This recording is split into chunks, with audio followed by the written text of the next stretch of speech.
Célébration de la conférence des forces vives de la nation autrement. Une initiative pensée par des jeunes pour les jeunes. 3 diplomates en formation, Maïsarat Raoufou, Rosine Sodoquin et Hervé Kanzé ont eu la brillante idée de réunir de jeunes béninoises et béninois autour du thème de la conférence des forces vives de la nation à aujourd'hui, héritage, défis et engagement de la jeunesse. Une thématique qui trouve son essence de la triste réalité que la jeunesse béninoise ignore de plus en plus son histoire. Le devoir citoyen m'a poussé à réfléchir à comment changer le fait que nous jeunes nous ne sommes pas très attachés à notre histoire.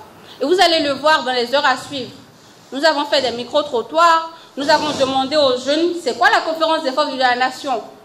Mais les réponses qu'on a entendues, ce sont des réponses incroyables. Et je vous le dis, ce n'est pas du jugement. Et la conférence des forces de la nation est l'histoire la plus décisive de l'histoire politique du Bénin. Et quand je dis politique, la conférence des forces de la nation, ce n'est pas forcément politique, c'est aussi social.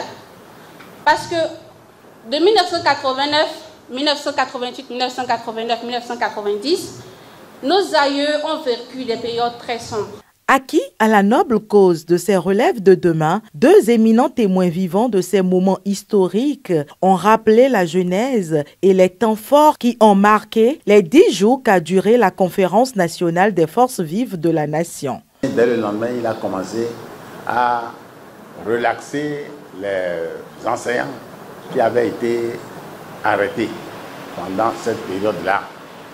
Et le samedi 29, les journalistes qui ont enregistré notre déclaration ont publié cette déclaration le samedi 29 juillet 1989 à l'émission de 13h15. Nous nous sommes battus pour que sa souveraineté soit reconnue. Au bout de 3 jours, nous avons eu gain de cause et cette souveraineté a été adoptée plus ou moins dans un consensus, puisque lorsque la majorité a obtenu le vote positif de la souveraineté de la conférence et du caractère exécutoire de cette décision, on sentait quelques résistances au niveau des représentants du parti de la Révolution populaire du Bénin. On a entamé l'hymne national. Tout le monde s'est levé. Le fait que nous soyons levés prouvait que nous adhérions à la souveraineté de la conférence. Moment de partage qui aura permis de passer au peigne fin au cours du débat citoyen, l'héritage de la conférence nationale et l'implication des jeunes dans la promotion de la démocratie chèrement acquise au Bénin.